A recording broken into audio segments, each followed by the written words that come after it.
So hi friends, to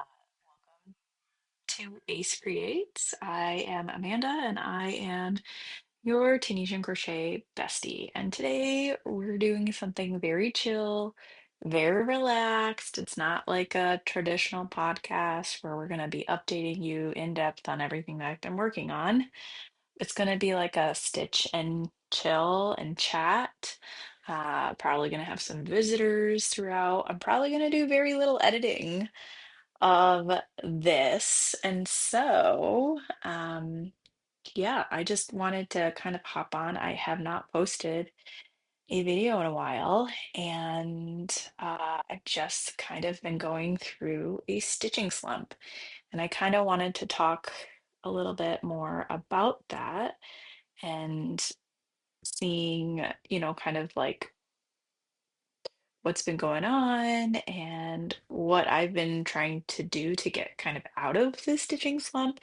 Maybe help if you're in a stitching slump, maybe help you get out of the stitching slump. If you have any advice for me to kind of like fully break me out of the stitching slump, I'd love to hear it in the comments below, or in the feedback, because I'm actually going to post this on TikTok too. So, so yeah, so I have coffee. It's like 1:30 in the afternoon. It's like my fifth cup of coffee, but I have a cup of coffee, hazelnut coffee, and we're probably gonna have some visitors. This is Grizzly here. He is my 6-year-old little guy here. He's a little jerk sometimes. He likes to tease my older female cat. And so, but he's a sweetheart when he is sweet. And so I'm going to try to get him to settle down so that I can pick up a project, um, and talk about first. I'll talk a little bit about kind of like what I'm working on. I'm not going to bring everything out. Um, but I cast this on the other day.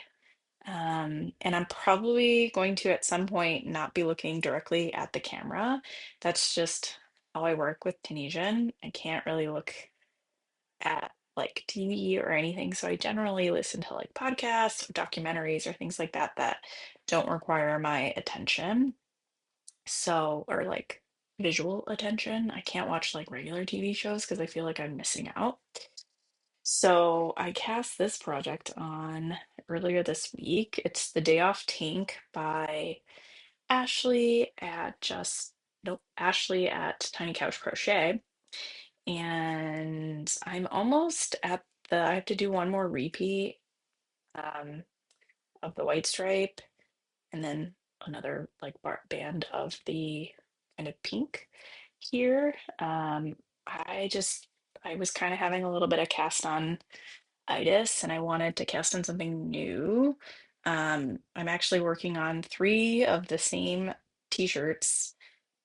One for me, one for my local yarn store, and then one for the one of the employees at the local yarn store. We're actually flip-flopping where I gave her yarn and a pattern that I wanted made in knitting, and she gave me the pattern and yarn for something she wanted to make in Tunisian. So I thought it would be a fun swap. I'm gonna get the salty air tea um, back. And so I'm working on those three, but I'm trying to get them all to the same spot right now. The last I got the one for my friend and myself to the same spot where it's both panels are done. Um, and they just need to have the sleeves. The one for the store, I'm working on the back panel, and then they'll all be at the same spot. And then I'm just going to crank out sleeves, like seam them together and crank out sleeves, which shouldn't take too long.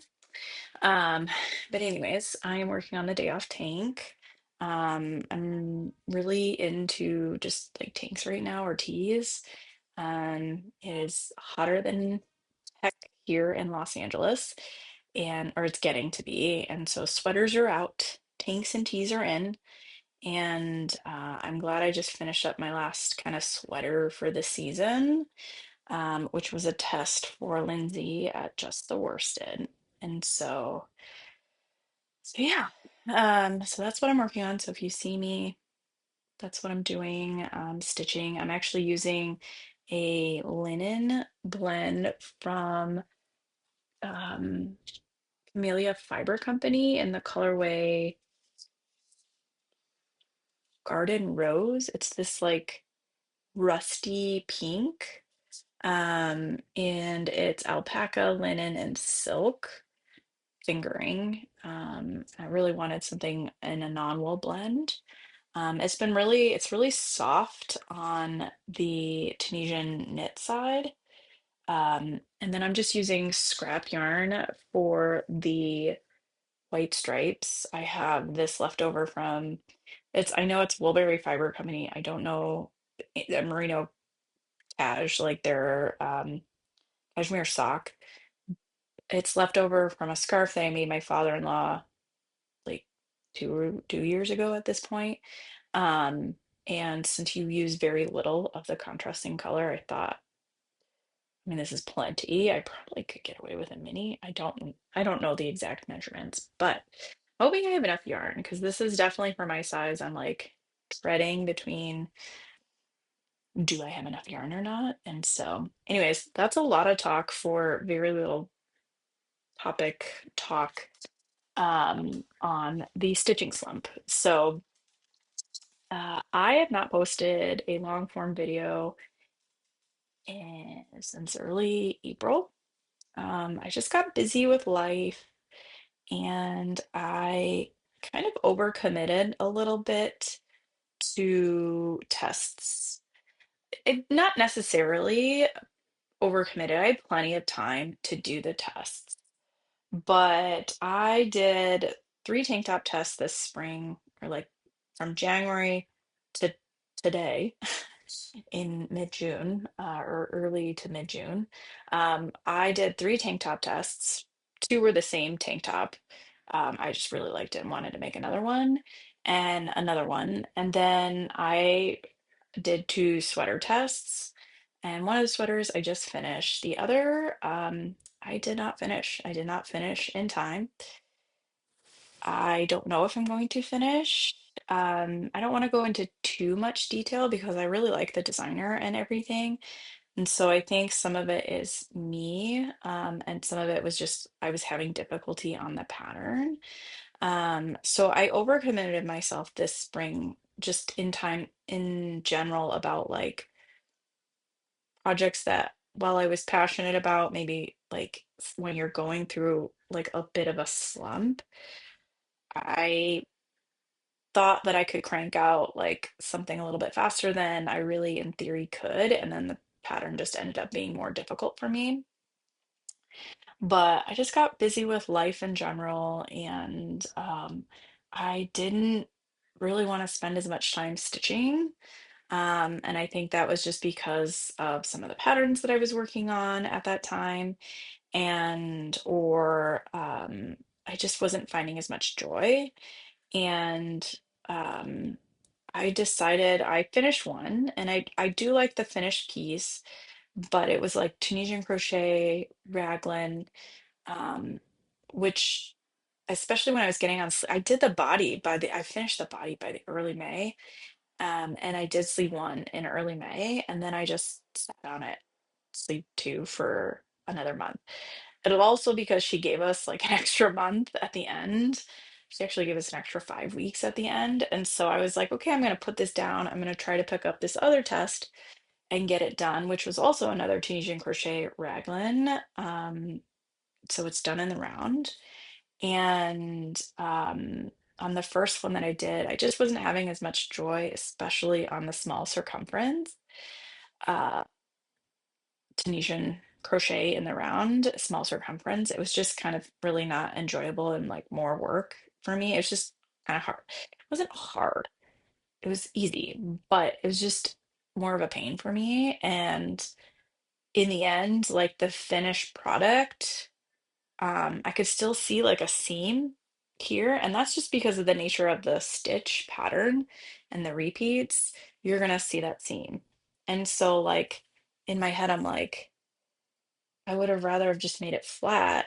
And I know you can't necessarily do that, but like it would have been just easier to make it flat, but then you would have to drop shoulder. I don't know if you can, I don't think you can do Tunisian in the round flat. I'm not a designer, so I'm not going to try to pretend I know what it is, but it just wasn't enjoyable. And so I was like frustrated, like if I'm going to have a visible seam, then it's just like, and I'm going through this whole effort of Tunisian in the round, especially in the small circumference. I didn't mind it so much in the larger circumference, but um, that small circumference was just a pain in the butt.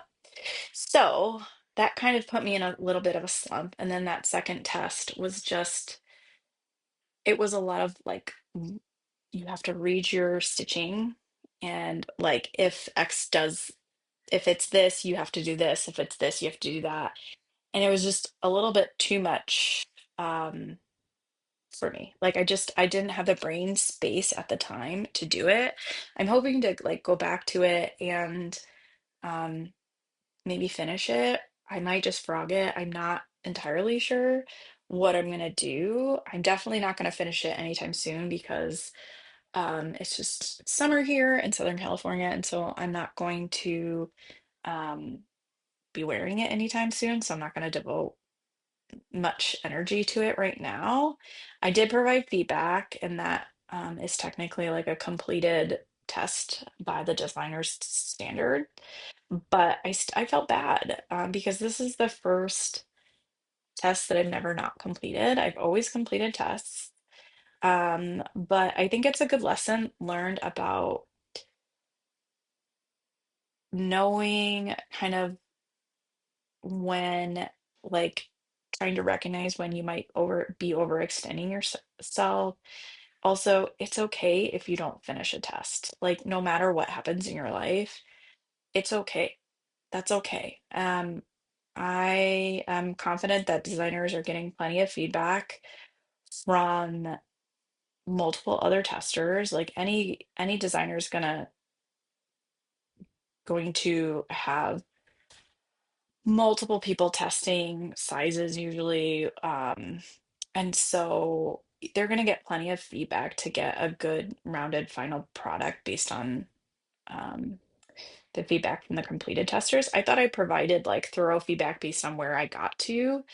Um, but I I felt guilty, and that's a me problem.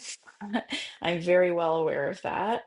Um, but it's something that like I'm trying to like get through, kind of a thing. And focusing on like moving forward and finding patterns and stitches and things that like excite me. I felt guilty for not finishing that test, and it was just kind of like eating me up a little bit.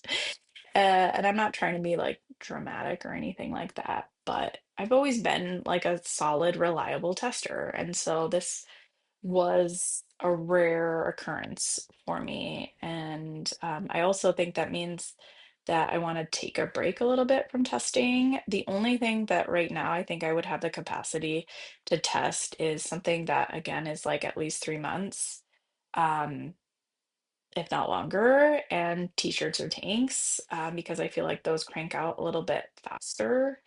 Um, there is a test I want to do. I've already made it in the like kids and DK weight version, but she's coming out with it in a fingering weight version. But I'm trying to keep an eye out for that test. I signed up for her email list, but I have not seen that come through. So I'm hoping I didn't miss that. But I want a fingering weight version of this tee. Um, and so that's about the only, and it's a knitted tee, not a Tunisian tee. So that's about the only thing that I think that right now I would look at doing. Just because I really want to focus on things. I'm working other things, like things that excite me. Um, I'm working on a store sample for my local yarn store. And what's really great is my local yarn store really gives me the freedom and the flexibility to find a Tunisian project that is kind of um great to like showcase the Tunisian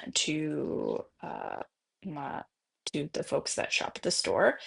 And I've made one sample for them before, and so this is the first garment that I've made. So I'm really excited to get that done. And it actually is, I'll show you guys just briefly. It's this beautiful like cotton yarn, cirrus in this gorgeous red crimson. And it's a sport weight Mako cotton, super light. Like I did mine in two strands of knitting for olive fingering merino cotton, and the other one of the same t-shirt is in Arroyo, Malabrigo Arroyo. But it's just this, it's got great stitch definition and it's just gorgeous. Like, look at this. I'm recording this both on my phone and my laptop, and the phone is very yellow, and I'm not sure why.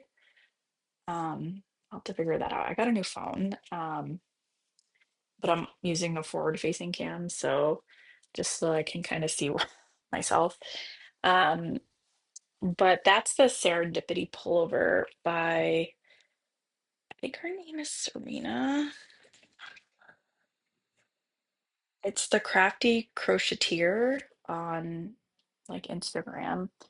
Um, and it's a cute kind of Tunisian tee, like a V-neck tee. Um, and it's like made, it says DK, but it's really she made the sample in a sport weight, or a heavy, no, a light DK. Um, so it was like 300. So I made one in Malabrigo Arroyo, which is definitely a sport weight. And then I made one that was probably closer to a DK. And then this one is definitely like a light DK. So I'm working on three of those right now. And this. So again, stitching slumps. So um I wanted to like to get out of this. I just even though I have three of those to be working on right now, I really wanted to cast on something in my Make 9 because I only have two now completed items in my Make 9. I actually probably have three because I'm going to count either that or one of the other like teas that I've made two of, or tanks that I've made two of, the Wild Sage tanks. So this is my, and it's backwards for you guys, I think. So I did my stripe pipe. I just finished the Hearthside Raglan. I have a mystery, like I get to be wild card. I think that's probably going to either be that Serendipity pullover or the Wild Sage tank because I made two of them. I think it might be because I really want to make sure I'm using a diverse um, group of designers. So that's why I think it's going to be the Serendipity pullover because I will have made three by the time I'm done. But then I'll have essentially, so with those being finished, I'll have three. And then so I wanted to work on another one on my thing, and I'd already wound up this linen yarn. And I wanted something that was a little mindless, which the Serendipity is super mindless. It's super potato chippy. And with that yarn, that Mako cotton, it is, I don't make many mistakes in it. I make more mistakes in this fingering weight yarn than I do in that, where I will accidentally skip a stitch. Um, but it's super mindless. Like I don't, it's just panels and panels for the most part of Tunisian knit stitch, which is just kind of exactly what I need right now. I don't want anything too difficult. I just kind of want to pick up a project that kind of excites me, both whether that's the yarn or the project itself. And I just kind of like keep staring at my yarn and I'm like, gosh, I want to cast on something too. I've also been swatching because I had this idea for a tank top in my head, but I'm not getting the kind of the right look that I want. I wanted something that's like a fitted eyelet tank, a little bit fitted, at least fitted on the bust, maybe not so much fitted on like kind of the stomach area. But I don't know if Tunisian is like if I can get the look that I want in Tunisian. Not that I'm a designer or anything, but this would probably just be for me. Um, but yeah, I've just been like swatching. I swatched with just this white fingering weight yarn because I want some more fingering weight tees and tanks and for the summer. And so yeah, so I'd encourage you if you're going through a stitching slump like me. And so sorry, this gets very chatty. And so if you're hanging in here till now, I really, really do appreciate it. Um, I will get back to more formal podcasts soon. My daughter is actually about to go to school soon, and so I will have a little bit more free time on my hand, although I'll probably be looking, I actually have to, but I'll be looking for work again, or I'll be focusing on, I have an LLC, and so focusing on maybe building that out, or looking for another job. Um, and so, uh, yeah, um,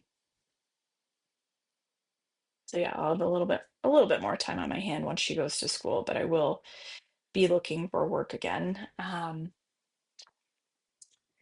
So yeah, so if you're going through a stitching slump like me, I encourage you to really kind of not force it. First of all, I put things down for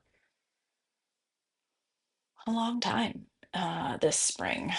I stitched a little bit in May, but not as much as I should have. I also had my dad here, and so it's just a lot. I just had a lot less time available to stitch. And so don't force it. That's kind of my number one thing is like I don't want to force stitching, especially if it's a project that you're not falling in love with. Uh, if it's a test that you're in, it's okay. It's okay not to finish it. It's okay to, you know, tell the designer and just communicate with the designer that you're not going to be able to finish it. Um, don't force yourself to finish it. If it's not something you're loving, if it's not bringing you joy, we all do this. I mean, especially in pattern testing, you're doing it for free. I mean, yes, you're getting the final pattern and generally one or two of their other completed patterns sent to you, but don't like you're not getting compensated. You're using your own time and your own yarn to do the test. And if it's not bringing you joy, or if there's other things in your life that are, getting in the way of the test, that's okay. Um, and just be open and communicate to the designer. And I think that everything should be fine. Um, and it was like a really like a burden lifted when I was able to like communicate to the designer that like I don't think I'm going to get it done. Um, and I did turn in the feedback, but it was just such a lift, like once I was able to turn in the feedback and not feel pressured to like have to finish it by the date because it wasn't bringing me joy, just burden lifted. Look for patterns. So when you do want to get back into stitching, look for patterns that bring you joy and or something that is missing from your wardrobe. Um, I would recommend finding yourself something that is like potato chippy and that you can like pick up and doesn't require too much brain power. So like in my world, I do a lot of Tunisian because I'm your bestie, and I'm gonna want to do something with like a super simple repeat, nothing too complicated, rows and rows and rows of Tunisian knit stitch or simple stitch or something like that. Um, so if you're a knitter, stockinette, something in the round once you've gotten to like the body of something, doing something like that, easy repeat sections. Look in your yarn closet too and see kind of the yarn that's like sparks joy and something that you like really want to cake up and kind of add that yarn to your finished makes wardrobe. Um, I always I had this cast or I had this yarn wound up already because I knew that I wanted to work on this tank eventually this like summer. And so I was feeling that urge to just cast on. And so I just did. Like, even though I have other things to be working on, I just followed the joy. And so that's what I would encourage that you do is kind of follow your joy and like where your creative energy is heading. Um, yeah. So huh, I think I'll probably end the video here. Like I said, I'm going to get back to regular podcasts soon. I'm not going to give an estimated date because I'm not sure, but I'm also on TikTok now. I'm resharing some of my old videos on TikTok. And so if you're on TikTok, you can find me over there. But my short form content is going to be both on, TikTok, Instagram, and Shorts for YouTube. And then my long form content will mostly be on YouTube. So if you have the opportunity to subscribe or follow, I would really, really appreciate that. Um, but thank you so much, friends. It was so great sitting down and just stitching a little bit, talking. I'd love to kind of hear from you in the comments about kind of stitching slumps and like what you've done to get through them or any advice you might have for me. But I look forward to seeing you in the next video, friends. Bye now. Grizzly, say bye. Bye, guys.